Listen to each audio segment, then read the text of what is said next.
Olivia Jensen, 29, stood frozen as the words sliced through her like ice. "You're only here because I felt sorry for you," her mother Catherine said, passing her golden boy brother Marcus the first-class tickets to Japan. Tickets purchased with Olivia's hard-earned bonus. 2 decades of similar moments flashed through her mind as she smiled tightly, cleared her plate, and walked out without a word. What her family didn't know was that doormat Olivia had left the building permanently. Would you stay silent if your own mother said this to you? Before I dive deeper into my story, I'd love to know where you're watching from today. Drop your location in the comments below and hit that like button if you've ever dealt with family drama. Subscribe to join our community of survivors and thrivers. Now, let's get back to the moment that changed everything in my relationship with my toxic family. The late September evening had started like any other monthly family dinner. I arrived at my parents' suburban colonial precisely at 6, clutching a bottle of Cabernet Sauvignon that cost more than I'd normally spend. The wine was a small celebration of my recent promotion to senior financial analyst at Berkshire Financial Group, but I knew better than to expect much fanfare from my family. As I walked up the familiar brick pathway, I smoothed down my charcoal pencil skirt and adjusted my silk blouse. My mother Catherine had always commented on my professional attire with thinly veiled disapproval, as if my career-focused wardrobe was a personal affront to her sensibilities. "Olivia, you're here," my mother greeted me at the door, her tone flat and uninspired. Her eyes barely registered the expensive wine I held out to her. "We were about to start without you."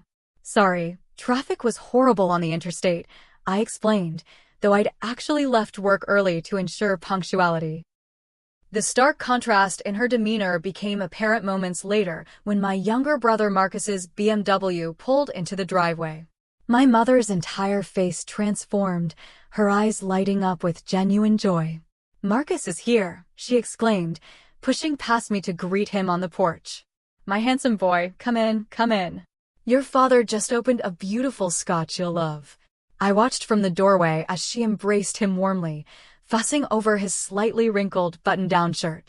Marcus, at 26, had yet to hold a job for longer than 8 months, but in our family dynamics, his chronic unemployment was always framed as waiting for the right opportunity or being selective about his career path. The disparity in our treatment wasn't new. When I was 12 and brought home a report card full of straight A's, my mother had nodded dismissively and asked why I hadn't joined any sports teams. When Marcus, at 9, managed to get B's and C's, our parents took him out for ice cream to celebrate his improvement. During my high school graduation, where I delivered the valedictorian speech, my mother complained about the length of the ceremony. For Marcus's graduation, where he ranked 64th in a class of 112, she threw an elaborate party and created a photo collage celebrating his academic journey. My father Thomas greeted me with his usual absent-minded pat on the shoulder as he busied himself at the grill. "Dinner's almost ready, kiddo," he said, using the nickname he'd given me decades ago and never updated. The dining room table was set with my mother's best china, crystal glasses gleaming under the chandelier light. I took my usual seat across from Marcus, who was already regaling our parents with stories about his latest job prospect. "The interview in Tokyo is practically a formality," Marcus boasted, waving his hand dismissively. "The VP already told me I'm their top candidate. It's a global marketing position with serious perks." "That's wonderful, sweetie," my mother cooed, serving him an extra-large portion of her signature roast beef. "We always knew you were destined for international success." I took a small sip of wine, remembering my own international job offer 3 years ago that I'd declined because my mother had claimed she needed me nearby after her minor surgery. The position had gone to my colleague Patricia, who was now the youngest director in the company's London office. "How about you, Olivia?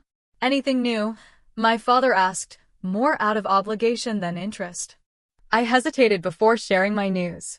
"Actually, yes. I received a promotion last week. Senior financial analyst with a significant bonus and equity package." My father nodded politely. My mother barely paused as she passed the mashed potatoes to Marcus. "That's nice, dear. More responsibility means more stress, though." You already have those worry lines on your forehead, she said, gesturing vaguely at my face with her fork. Marcus redirected the conversation back to himself. The Tokyo position comes with a company apartment in Roppongi Hills. Super exclusive area. Speaking of Tokyo, my mother said, her eyes suddenly gleaming with excitement. She stood up and walked to the buffet drawer, pulling out an envelope. We have a surprise for you, Marcus. My heart quickened. The envelope contained the first-class tickets to Japan that I had purchased as a gift for my family. 3 weeks ago, when Marcus had first mentioned the interview, I had decided to use part of my substantial bonus to book tickets for my parents and brother to celebrate his potential new job. It had been my attempt, yet again, to buy the approval and love my achievements never seemed to earn. You're only here because I felt sorry for you, my mother said while passing my brother the set of flight tickets. First class to Japan. Now you can travel in style to your new life. The room went silent for a moment as the cruelty of her words registered. My father looked down at his plate, uncomfortable but unwilling to intervene. Marcus had the decency to look momentarily embarrassed before his face broke into a wide grin as he examined the tickets. First class? Seriously? This is amazing, he exclaimed, completely ignoring the first part of our mother's statement. I sat perfectly still, my fork halfway to my mouth. The sting of tears threatened behind my eyes, but years of similar treatment had taught me to control my visible reactions. Those tickets cost nearly $20,000, I said quietly. From my bonus. My mother waved her hand dismissively. Oh, you can afford it. It's not like you have a family to support or anything. Another dig at my single status, another dismissal of my contributions. 29 years of similar moments crystallized in that single instant, forming a hard, cold resolve in my chest. I carefully placed my napkin beside my plate, stood up, and gathered my purse and phone. Leaving already? My father asked, finally looking up. You've barely touched your food. I have an early meeting tomorrow, I lied smoothly, my voice betraying none of the turmoil inside. Enjoy planning your trip. As I walked out of the dining room, I heard my mother's voice behind me. She's always been so sensitive. Must be why she's still single. I closed the front door quietly behind me, climbed into my Audi, and sat in silence for a full minute before starting the engine. Something fundamental had shifted inside me. The perpetual hope that one day I would be enough for my mother's love had finally, mercifully died. Tears blurred my vision as I navigated the familiar streets away from my childhood home. The radio played softly in the background, but I barely registered the music. My mind was replaying a lifetime of similar moments, each one another brick in the wall of inequity that had been built between my brother and me. When I was 16, I had won a prestigious essay contest that included a scholarship opportunity. The awards ceremony conflicted with one of Marcus's baseball games. It's just a piece of paper, my mother had said. Your brother needs family support for his game. I ended up missing my own ceremony to sit in the bleachers and watch Marcus strike out twice. During my high school graduation, my valedictorian speech had been cut short because my mother had complained to the principal that the ceremony was running long. She wanted to make sure we had time to get to Marcus's end-of-season baseball party. I had spent months crafting those words, only to be rushed through them while my mother checked her watch impatiently from the audience. College was another stark example of the disparity.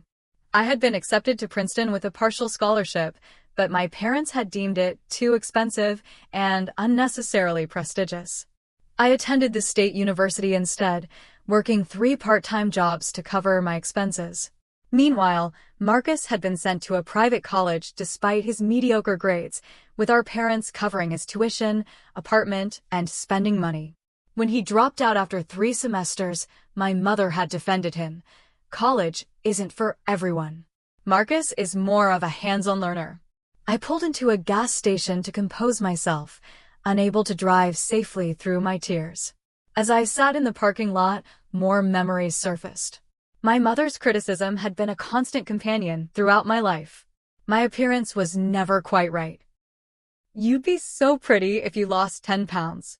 My career choice was practical but boring. All those brains and you chose to count other people's money.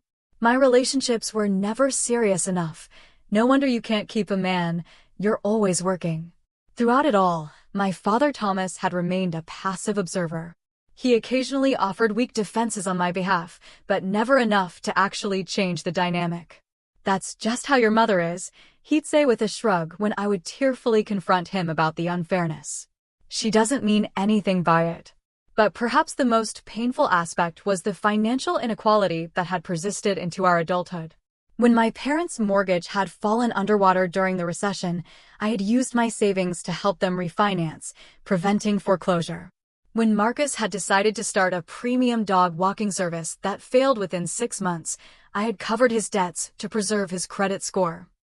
When my father needed emergency dental surgery not covered by insurance, I had paid the $6,000 bill without hesitation. None of these contributions had ever been properly acknowledged. My financial assistance was treated as an obligation, an expected duty from a daughter who was doing well enough and didn't have other responsibilities. Meanwhile, Marcus's occasional gift of a grocery store bouquet for Mother's Day was celebrated as exceptional thoughtfulness. The Japan trip had been my latest attempt at winning approval. 3 weeks ago, when Marcus had mentioned the interview, I had immediately thought of turning it into a family celebration. I had spent hours researching the best flights, hotels with views of Mount Fuji, and authentic experiences off the tourist path. I had used a substantial portion of my bonus to book first-class tickets, knowing how my mother complained about leg room on flights. I had even arranged for a private guide in Tokyo who specialized in historical sites, knowing my father's interest in feudal Japanese history. All of that effort, all of that money, for what? To be told I was only at the family table out of pity? As I pulled back onto the road toward my apartment, a clarity began to emerge through the pain. Nothing I ever did would be enough. No achievement, no sacrifice, no gesture would ever elevate me to Marcus's status in my mother's eyes. The realization was both devastating and liberating. By the time I reached my apartment building, a resolve had hardened within me. I was done being the family doormat, done being the reliable ATM, done being the dutiful daughter whose achievements were dismissed and contributions taken for granted. I parked in my designated spot, walked through the quiet lobby, and took the elevator to the 12th floor. For the first time in years, I felt something shift inside me. The constant need for maternal approval that had driven so many of my decisions was finally giving way to something else, self-preservation. "No more," I whispered to myself as I unlocked my door. "I'm done." My apartment reflected the ordered, disciplined approach I took to my life. Modern furniture in neutral tones, minimal decorations, everything in its proper place. The space was a stark contrast to my parents' home, with its cluttered surfaces and decades of accumulated belongings. I kicked off my heels and changed into comfortable loungewear, my mind racing with possibilities. For years, I had been the family's financial safety net, the responsible one who could be counted on in emergencies. What my family failed to understand was that this same financial expertise gave me unique power. Sitting at my glass desk, I opened my laptop and began the methodical process of unraveling everything I had set up for their trip. First, I logged into my premium credit card portal, where I had booked the first-class flights using a combination of points and cash. The cancellation would incur a fee, but it was worth every penny to reclaim my bonus money. Reason for cancellation? The form prompted. I hesitated only briefly before typing, change in relationship with travelers. Next came the 5-star hotel in Tokyo's Shinjuku district. The presidential suite I had reserved for my parents and the adjoining deluxe room for Marcus were easily canceled with a full refund, as I was still within the cancellation window.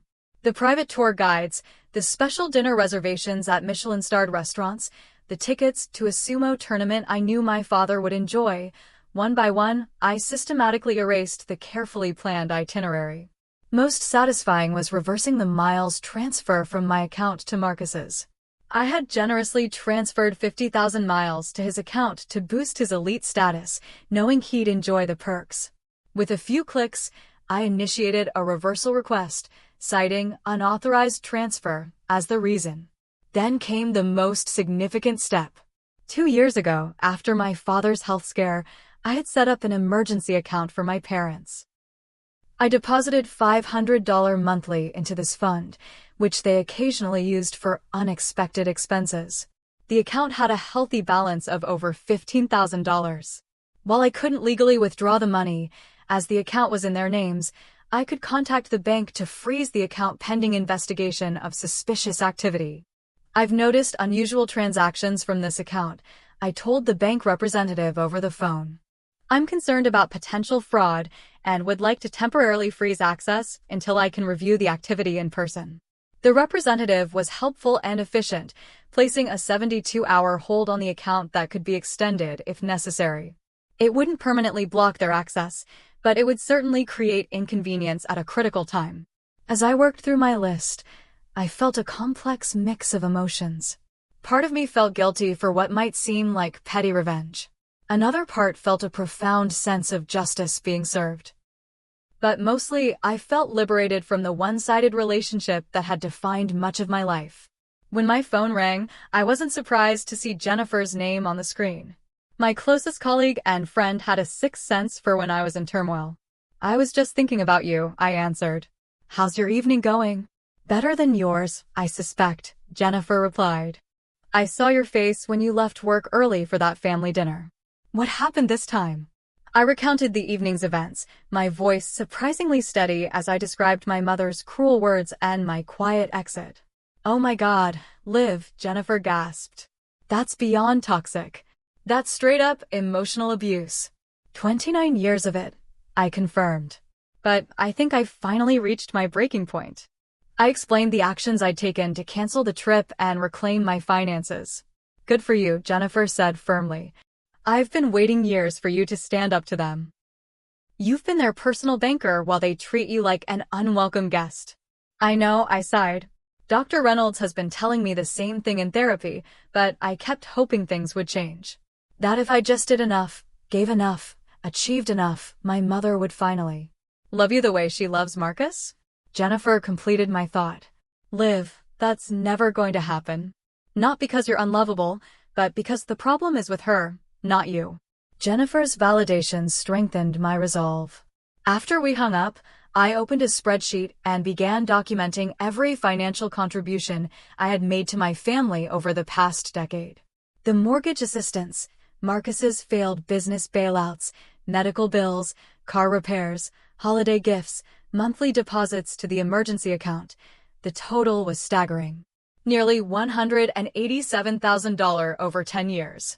Money I would likely never see again, but the documentation would serve as a reminder of why this break was necessary.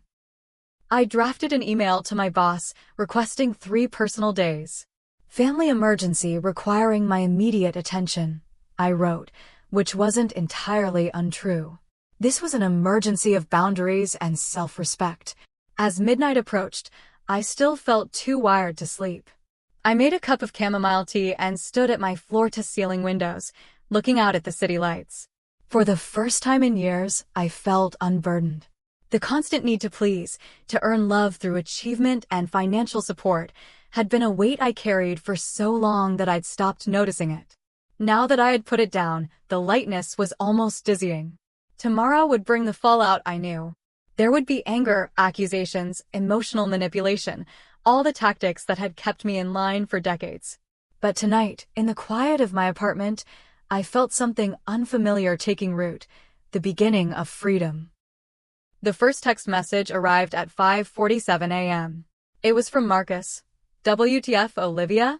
The airline says our tickets have been canceled? Call me now." By the time my alarm went off at 6:30, my phone was flooded with notifications. 12 missed calls from my mother. 7 from Marcus. 3 from my father. Voice messages, text messages, even an email from my mother with the subject line, "Your childish behavior." I scrolled through the texts, noting the escalating tone. From mother, 5:52 a.m., "Something's wrong with the tickets. Fix it immediately." From mother, 6:03 a.m., "Marcus says you canceled everything. This is completely unacceptable. Call me right now." From mother, 6:17 a.m., "Your behavior is embarrassing and immature. I raised you better than this." From mother, 6:25 a.m., "The emergency account is frozen too? What is wrong with you? Your father needs his medication. From Marcus, 6:10 a.m. Way to ruin everything like always. Mom is hysterical. Hope you're happy with yourself. From Father, 6:22 a.m. Princess, please call when you get this. Let's talk this through. I placed my phone on the kitchen counter and methodically prepared my morning coffee. The expected storm had arrived, but I felt surprisingly calm in its center. My father's medication was a non-issue. His prescriptions were covered by insurance and automatically refilled. The emergency was entirely manufactured. Instead of responding, I got ready for my day as usual. Shower, professional attire, light makeup. I had a 10 a.m. appointment with Dr. Reynolds, my therapist of 3 years, and I didn't want to engage with my family's drama before processing it in a safe space. As I drove to Dr. Reynolds' office, my phone continued to buzz with incoming messages. I used the car's Bluetooth to listen to a financial podcast instead, focusing on a discussion about emerging markets that would be relevant to a project I was working on. Dr. Reynolds' office was a sanctuary of calm, with its soft lighting and comfortable seating. The older woman greeted me with her usual warm smile, which faltered slightly when she saw my expression. Something significant has happened, she observed as we settled into our usual seats. I finally did it, I said simply. I stood up to my family. I recounted the previous night's events and my subsequent actions. Dr. Reynolds listened attentively, occasionally jotting notes, but mostly maintaining eye contact, her expression supportive but neutral. These are major steps, Olivia, she said when I finished. How are you feeling about them today? Conflicted, I admitted. Part of me feels powerful and justified. Another part feels guilty and frightened. I've never defied them like this before. The guilt is understandable, Dr. Reynolds nodded. You've been conditioned since childhood to prioritize their needs and feelings above your own. Breaking that pattern feels like a transgression, even when it's actually healthy boundary setting. We spent the hour examining my feelings and preparing for the likely escalation. Dr. Reynolds reinforced that my actions were not petty revenge, but necessary self-protection. Your family has had a one-way relationship with you for years, she pointed out. You give, they take. You sacrifice, they benefit. When that dynamic is challenged, the takers often respond with outrage because they've come to see their position as an entitlement. So what happens now? I asked.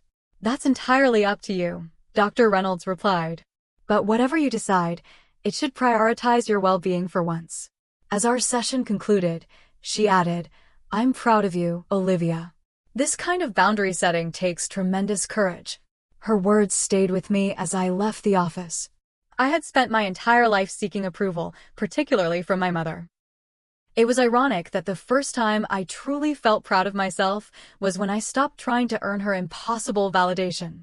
In my car, I checked my phone to find 17 more missed calls and a barrage of increasingly desperate and angry messages.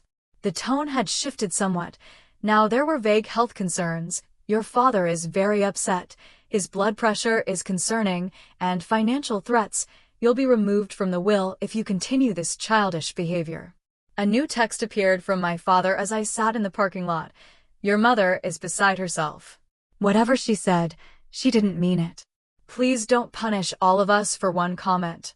The message crystallized everything wrong with our family dynamic. My mother's cruelty was minimized as one comment rather than the culmination of a lifetime of similar treatment. My reaction was framed as punishment rather than a natural consequence. And my father was, as always, enabling the dysfunction while pleading for peace. I made a decision then. I would meet with them one last time, not to reconcile but to clearly articulate the new boundaries that would define our relationship moving forward, if there was to be any relationship at all. I typed a brief reply to my father. I'll come by the house at 4 p.m. All 3 of you need to be there. This will be our only conversation on this matter. His response was immediate. Thank you, Princess. We'll be here. Your mother is preparing your favorite lasagna. The attempted manipulation was so transparent that it almost made me laugh. Food as a peace offering, as if my mother's homemade lasagna could compensate for decades of emotional damage. I spent the remainder of the day preparing for the confrontation. I created a folder with documentation of my financial contributions. I wrote out key points I wanted to make, knowing that in the heat of the moment, it would be easy to get sidetracked by emotional appeals or accusations. Most importantly, I rehearsed a mantra to keep myself centered. Their approval is not necessary for my worth. By the time I pulled into my parents' driveway at 4 p.m. sharp, I felt armed with truth and protected by newfound resolve. The familiar house no longer intimidated me. I was not arriving as the perpetually disappointing daughter, desperate for crumbs of affection. I was arriving as a successful, independent woman who deserved basic respect and was finally ready to demand it. I chose my outfit for the confrontation with deliberate care, a tailored navy pantsuit that projected authority, paired with minimal jewelry and low heels that allowed me to stand comfortably for long periods. My hair was pulled back in a sleek ponytail, my makeup subtle but flawless. I wanted to look unassailable. The familiar weight of anxiety pressed on my chest as I approached the front door, but I breathed through it, reminding myself that I was no longer seeking their approval. I was setting terms. I didn't use my key, nor did I knock. This symbolic shift, approaching as a visitor rather than family, was deliberate. I rang the doorbell and waited, folder of documents tucked under my arm. My father opened the door, his expression a mixture of relief and wariness. "Olivia, thank you for coming. We've been so worried." "Hello, Father," I replied, my tone professional and detached. I stepped past him into the foyer without waiting for further greeting.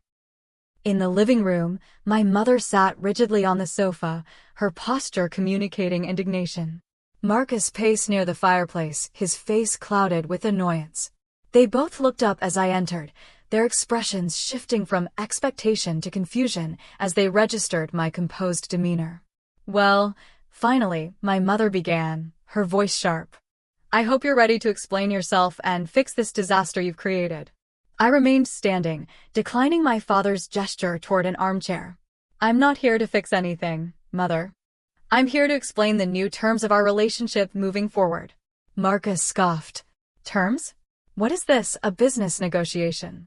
"In many ways, yes," I replied calmly. "For years, this has been a business arrangement disguised as a family relationship.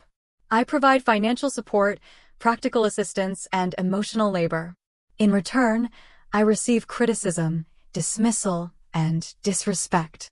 It's a poor investment strategy, and I'm restructuring my portfolio." My mother's face flushed with anger. "How dare you speak to us like this? After everything we've done for you. What exactly have you done for me, Mother?" I asked, opening my folder. "Let's review the actual balance sheet, shall we?" I laid out document after document, bank transfers showing my contributions to their mortgage refinancing, checks written to cover Marcus's failed business debts, receipts for medical bills I'd paid, statements showing monthly deposits to their emergency account. In the past decade, I have contributed $187,432 to this family, I stated, placing the summary spreadsheet on the coffee table. During that same period, I have received consistent emotional abuse, particularly from you, Mother. The most recent example was telling me I'm only welcome at the family table out of pity, while handing my brother tickets that I purchased with my bonus money. My father's face had grown increasingly pale as I presented the financial evidence. He picked up the summary sheet, his hands trembling slightly as he reviewed the figures. I had no idea it was this much," he murmured. "Of course you didn't," I replied, "because no one in this family has ever bothered to value my contributions. They're simply expected." My mother's strategy shifted from anger to defense. "You've always been so sensitive, Olivia. You misinterpreted what I said. I merely meant that despite your busy schedule, we're always happy to have you join us." "That's not what you said, Mother, and we both know it. But this isn't about one comment. It's about a lifetime of similar comments. It's about the consistent favoritism shown to Marcus. It's about my achievements being minimized while his mediocrity is celebrated." Marcus stepped forward, his face red. "Hey, that's not fair. Just because you're jealous of my opportunities doesn't give you the right to sabotage my interview trip." "Your interview trip?" I repeated incredulously. The trip I researched, planned, and paid for? The trip that was meant to be a gift from me to celebrate your potential job offer? That trip. I turned back to my mother. You didn't even acknowledge that the tickets came from me. You presented them as if they were your gift to him. Just like you've taken credit for my financial assistance to this family while simultaneously demeaning me. My father attempted to mediate. Olivia, honey, I think there have been some misunderstandings on all sides. Your mother sometimes speaks without thinking, but she loves you. We all do. Love isn't what I've experienced in this house, Father, I replied, my voice finally betraying a hint of emotion. What I've experienced is exploitation disguised as family obligation. I pulled out one final document, a letter I had prepared outlining my terms for any future contact. I will no longer provide financial support of any kind to this family. The emergency account will remain frozen for 30 days, giving you time to establish alternative arrangements. After that period, the account will be closed, and any remaining funds will be donated to charity in your names. My mother gasped. You can't do that. That's our emergency money. No, Mother. That's my money that I've been depositing for your emergencies. There's a difference. I continued reading from my letter. I will be taking a complete break from family contact for 6 months, effective immediately. During this time, any attempts to contact me will result in an extension of this no-contact period. Marcus snorted derisively. Dramatic much? You'll be back in a week when you realize how pathetic your life is without family. I met his gaze steadily. My life without this family's toxicity will be anything but pathetic, Marcus. It will be peaceful, affirming, and filled with people who value me for who I am, not what I can provide. I placed the letter on the coffee table next to the financial documents. After the 6-month period, I will reassess whether I want any relationship with any of you. If I do, it will be on my terms, with clear boundaries and expectations of mutual respect. My mother stood up, her face contorted with rage and disbelief. You ungrateful child. After everything we've sacrificed for you, this is how you repay us? By abandoning your family when we need you. That's exactly the problem, Mother, I replied, my voice steady despite the hurricane of emotions inside me.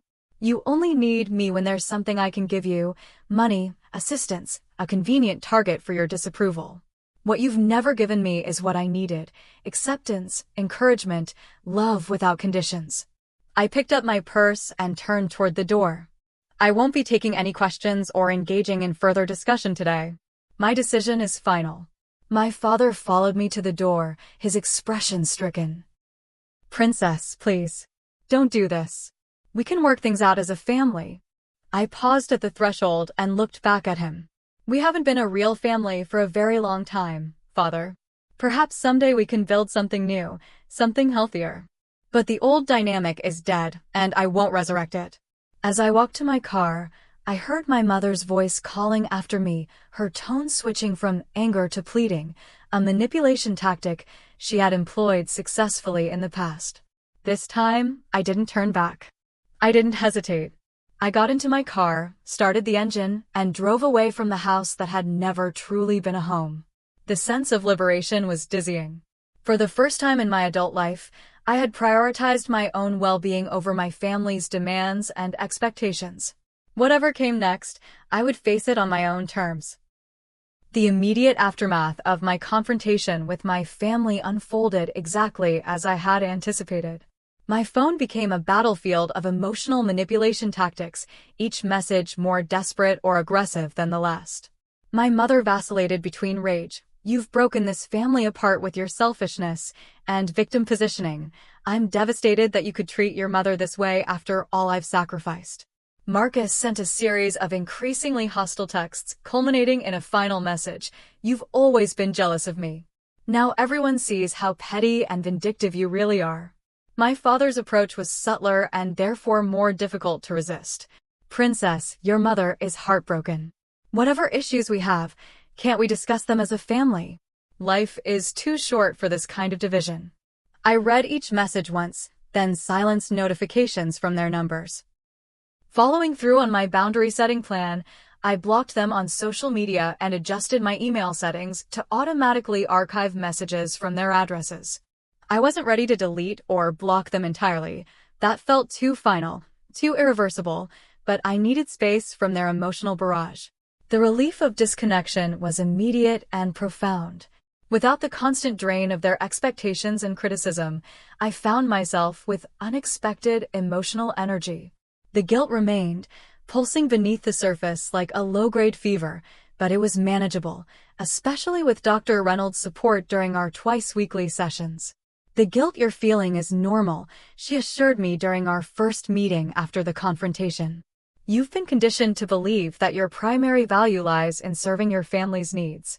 Breaking that pattern feels like a betrayal of your core identity. Does it ever go away?" I asked. "The guilt transforms," she explained. "As you build a healthier sense of self, the guilt gradually loses its power. It becomes a reminder of your growth rather than an indictment of your choices."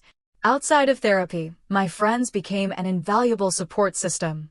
Jennifer and Michael, a colleague from the legal department, created safe spaces for me to process my feelings without judgment. They invited me to dinners, weekend hikes, and movie nights, filling the potential emptiness with genuine connection. "I'm so proud of you," Jennifer told me over coffee 3 weeks after the confrontation. "I've watched you twist yourself into knots trying to earn your mother's approval for years. Seeing you finally prioritize yourself is like watching someone walk upright after being bent double their entire life." Not everyone was as supportive. My mother's sister, Aunt Patricia, called repeatedly until I finally answered, prepared for the flying monkey routine. "Olivia, you need to end this nonsense," she began without preamble. "Your mother is beside herself. Whatever disagreement you're having, family comes first." "This isn't a disagreement, Aunt Patricia," I replied calmly. "This is me establishing healthy boundaries after decades of emotional abuse." "Abuse?" she scoffed. "Don't be so dramatic. Your mother has always wanted the best for you. She's just more traditional in her approach to parenting." "Traditional parenting doesn't include telling your child they're only welcome at the family table out of pity," I countered. The conversation ended with her huffing that I'd changed, and not for the better. I added her number to my silence list. More subtle attempts at breach followed. Anonymous deliveries of my favorite childhood foods appeared at my door. A package containing old family photos arrived with no note. A donation was made in my name to my university alumni fund, something my mother knew I supported. Each attempt was designed to pierce the boundary I had established, to create an emotional debt that would draw me back into contact. I recognized these tactics for what they were, thanks to the books on emotional manipulation Dr. Reynolds had recommended. I donated the food to a local shelter, stored the photos away without examining them too closely, and sent a brief acknowledgement of the donation to the alumni office without copying my family. Work became my refuge. I threw myself into projects with renewed focus, channeling my emotional energy into professional achievement. My boss, Rebecca, noticed the change. "Whatever's happening in your personal life seems to be lighting a fire under your professional performance," she commented after I presented a particularly innovative analysis of market trends. "Just make sure you're not using work to avoid processing difficult emotions." Her concern was valid.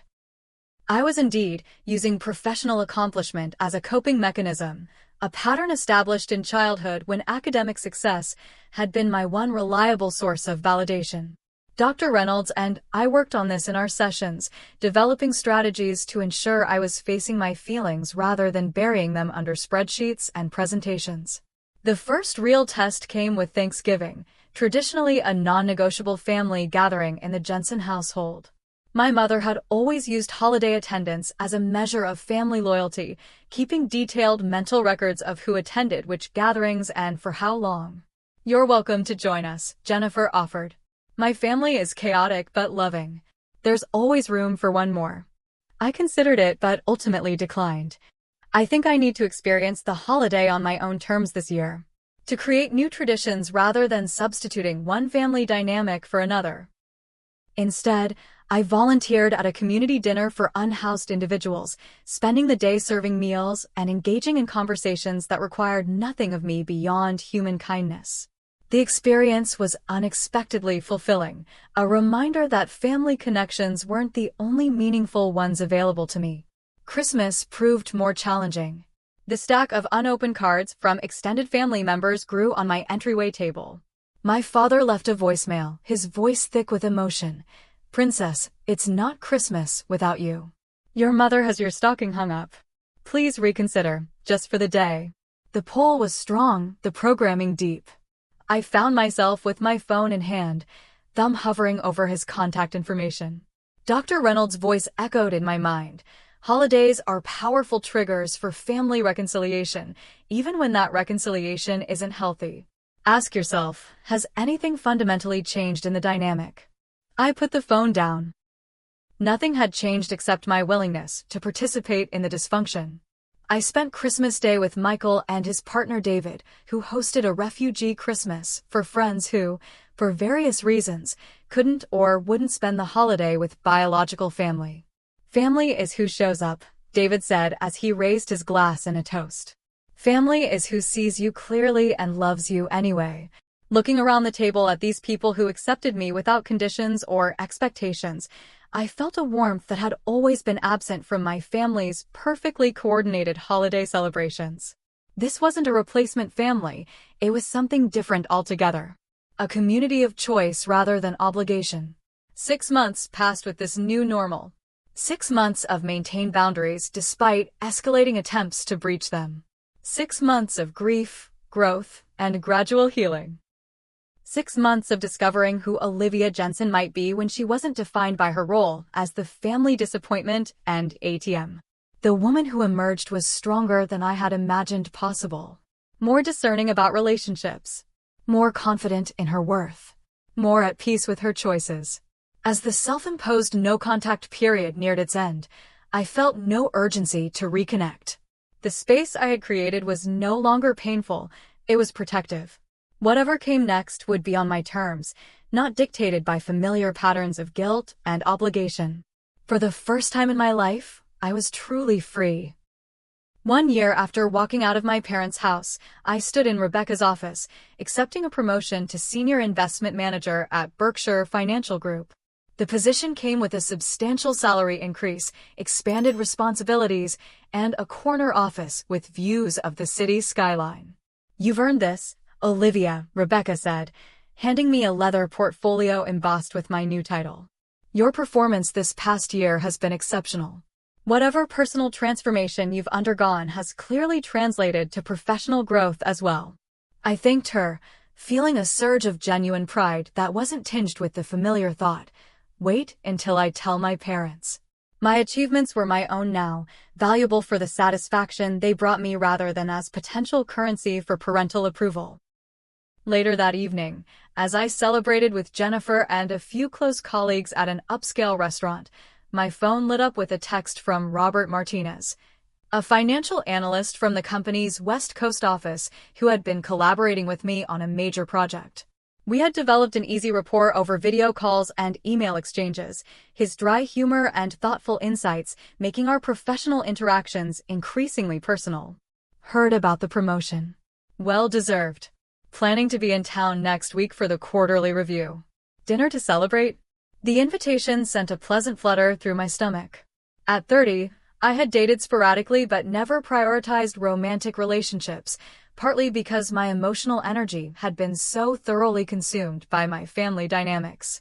The space created by my family estrangement had allowed new possibilities to emerge, including the potential for deeper personal connections. "I'd like that," I replied simply. My therapy sessions with Dr. Reynolds had evolved over the year.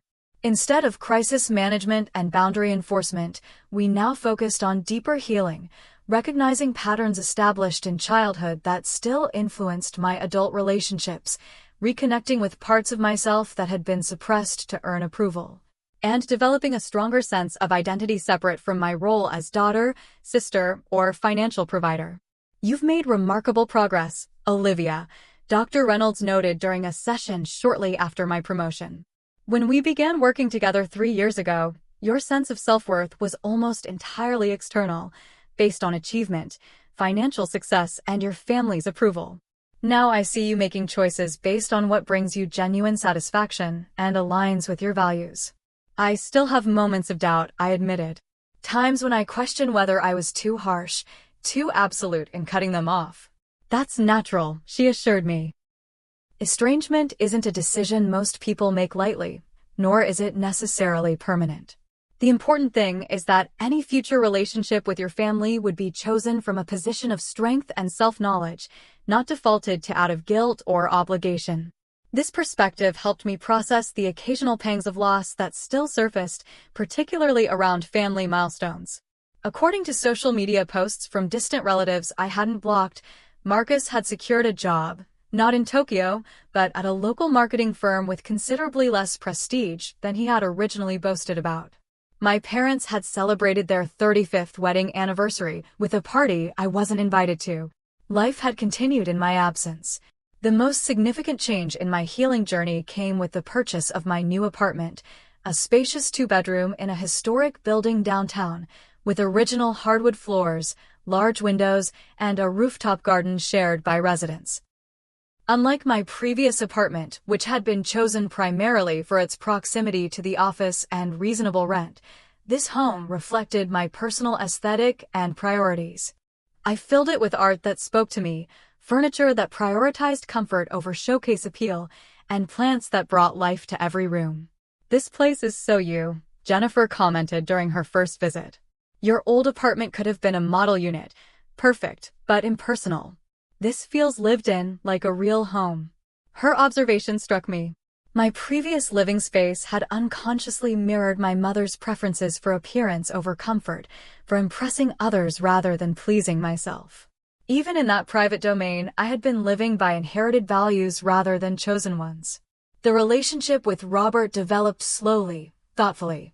We began with professional dinners that gradually became more personal, sharing stories of our backgrounds and aspirations. He had his own complicated family history, parents who had divorced acrimoniously when he was 12, creating painful divided loyalties. His understanding of family complexity made him a compassionate listener when I finally shared my own story. "Family estrangement is more common than people realize," he said after I described my confrontation and subsequent boundary setting. "My college roommate hasn't spoken to his father in 15 years. My aunt hasn't had contact with her sister in 2 decades. Sometimes distance is the only way to preserve your own mental health." His matter-of-fact acceptance freed me from the shame that often accompanied explanations of my family situation. In his view, my decision wasn't dramatic or selfish. It was a reasonable response to an unhealthy dynamic. 10 months into my estrangement, an unexpected email arrived from my father. Unlike the previous messages that had been automatically archived by my filters, this one came from a new email address with a subject line that caught my attention: acknowledgement and apology. After consideration and discussion with Dr. Reynolds, I decided to read it. "Dear Olivia," my father wrote, "I've respected your need for distance these past months, though it has been the hardest period of my life. Your absence has forced me to reflect on my role in creating the family dynamic you described during our last conversation. I failed you as a father. By remaining passive in the face of your mother's treatment of you, I became complicit in it. I told myself I was keeping the peace, but in reality, I was avoiding conflict at your expense. The financial records you shared showed me how much I've taken from you while giving so little in return. I've been seeing a therapist of my own, trying to understand how I allowed this situation to develop and continue for so many years. If you're willing, I would appreciate the opportunity to meet with you, not to make excuses or to pressure you into resuming family contact, but simply to apologize in person for my failures and to hear more about your experience if you're willing to share it. Whatever you decide, please know that I am proud of you, not just for your professional success, but for your courage in standing up for yourself when no one else would, especially me. Love, Dad." The email left me shaking, tears streaming down my face. It was the first time anyone in my family had acknowledged the reality of my experience without minimizing, denying, or deflecting. The first time my father had taken responsibility for his role in the dynamic rather than attributing everything to my mother's way of being. After careful consideration and consultation with Dr. Reynolds, I agreed to meet my father for coffee at a neutral location. The reunion was awkward, emotional, but ultimately healing. My father had indeed been doing his own work, examining his passive enabling and the roots of his conflict avoidance. He shared insights about my mother's troubled relationship with her own parents, particularly her father's blatant favoritism toward her brother, a pattern she had unconsciously replicated with Marcus and me. Understanding the origins doesn't excuse the behavior, he acknowledged. Your mother had choices about how to parent, just as I had choices about when to intervene. We both failed you, Olivia. I can only speak for myself when I say how deeply I regret that failure. We established a cautious, boundaried relationship, occasional lunches, brief phone calls, topics limited to our current lives rather than family dynamics. My mother and Marcus remained firmly outside this tentative reconnection, neither having shown any genuine recognition of their contributions to the estrangement. This selective reconnection brought its own complications. My father struggled with divided loyalties, particularly as my mother expressed feeling betrayed by his independent relationship with me. But he had found his own courage, establishing boundaries I had never witnessed during my childhood. Your mother wants me to pressure you into full family reconciliation, he confided during one of our lunches. I've told her that's not my role. Your relationship with her is between the two of you, and it's up to her to do the work necessary to repair the damage, if that's what she wants. By the anniversary of my confrontation, my life had transformed in ways I couldn't have imagined. I had a fulfilling career, a home that truly reflected me, a promising relationship with Robert, genuine friendships, and a carefully negotiated peace with my father. The constant anxiety that had been my lifelong companion had receded, replaced by a grounded sense of self-worth that wasn't dependent on external validation. Most importantly, I had broken the pattern of generational trauma that had passed from my grandmother to my mother to me. Whatever came next, whether expanded family reconciliation or continued selective estrangement, would be my choice, made from a position of strength rather than need. The healing wasn't complete, but it was substantial and ongoing. For the first time, I was authoring my own story rather than playing an assigned role in someone else's. 2 years after that fateful family dinner, I stood in the bustling Narita International Airport, hand intertwined with Robert's as we navigated the crowded terminal. The irony wasn't lost on me. Japan had been the catalyst for my family estrangement, and now it was the destination for a vacation celebrating our first anniversary as a couple. Ready for this adventure? Robert asked, squeezing my hand as we followed signs toward the express train into Tokyo. More than ready, I replied with genuine excitement. Our relationship had deepened gradually over the preceding year, built on mutual respect, open communication, and shared values. Robert's analytical mind complemented my own, while his easy humor and emotional intelligence provided balance to my sometimes too serious approach to life. 6 months earlier, we had decided to make our relationship official, and 3 months after that, he had relocated to my city to work from our company's headquarters. The contrast between this healthy partnership and my previous relationships was striking. I no longer felt the need to earn love through achievement or financial contribution. I didn't anxiously monitor Robert's moods, trying to anticipate and prevent displeasure.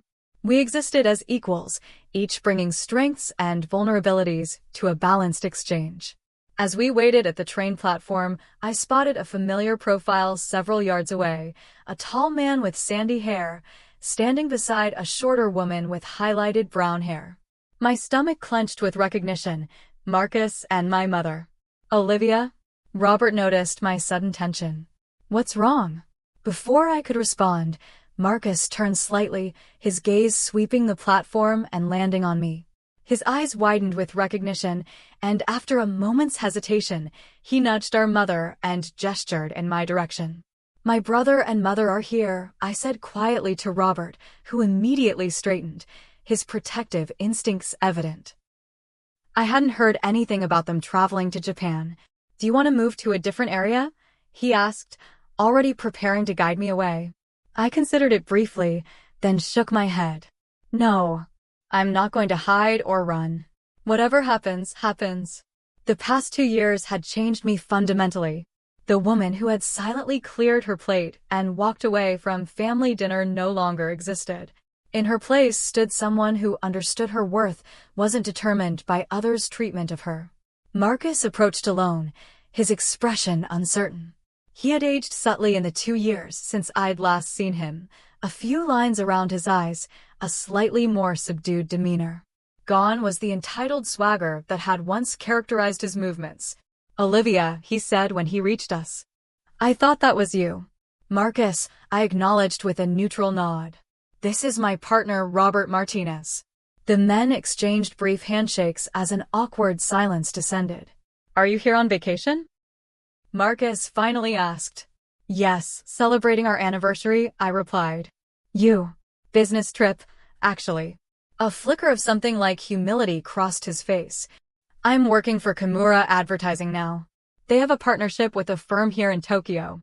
Not the prestigious international position he had once boasted about, but legitimate work nonetheless." I nodded, unsure what else to say. My mother remained in the distance, watching our interaction without approaching. "Look, Olivia." Marcus shifted uncomfortably. "I know this is completely unexpected and probably unwelcome, but I've wanted to talk to you for a long time. I've tried to reach out through Dad, but he said it needed to come directly from me." The mention of our father reminded me of the fragile peace we had established.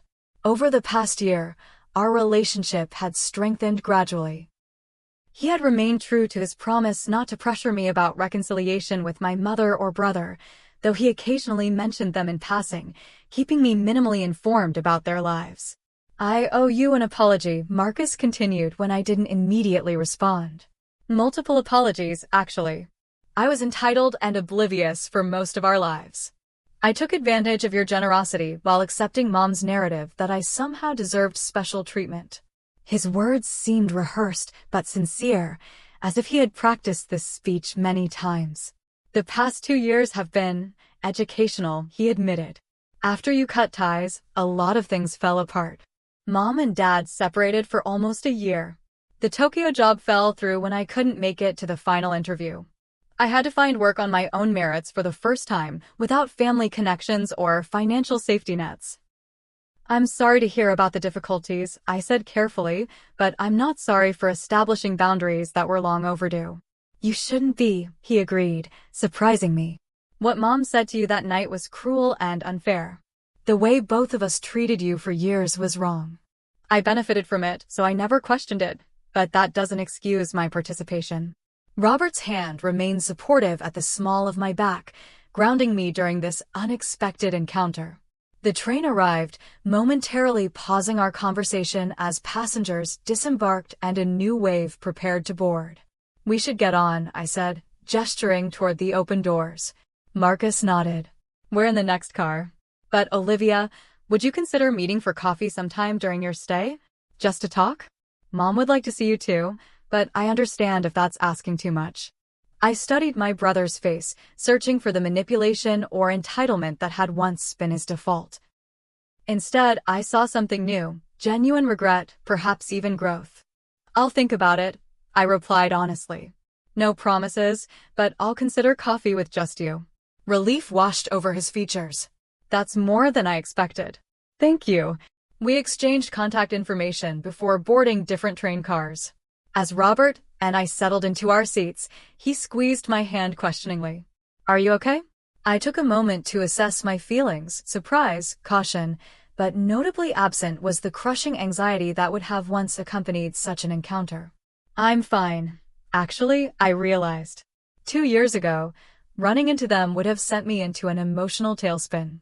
Now it's just unexpected, but manageable." "Do you think you'll meet with him?" "Maybe," I said thoughtfully. "Not for his benefit, but for my own closure. And definitely not with my mother present." The Tokyo experience that followed was everything I had once planned for my family, but better, because I was sharing it with someone who valued me genuinely. We explored ancient temples and ultra-modern skyscrapers, savored exquisite meals, and immersed ourselves in a culture that balanced tradition and innovation so seamlessly.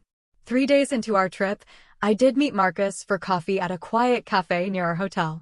The conversation was awkward but productive, a tentative step toward a different kind of sibling relationship, one based on adult choices rather than childhood patterns. He shared more about the family changes that had followed my departure. Our parents had indeed separated, with my father finally standing up to my mother's controlling behavior. Though they had reconciled after 8 months, the power dynamic had shifted permanently.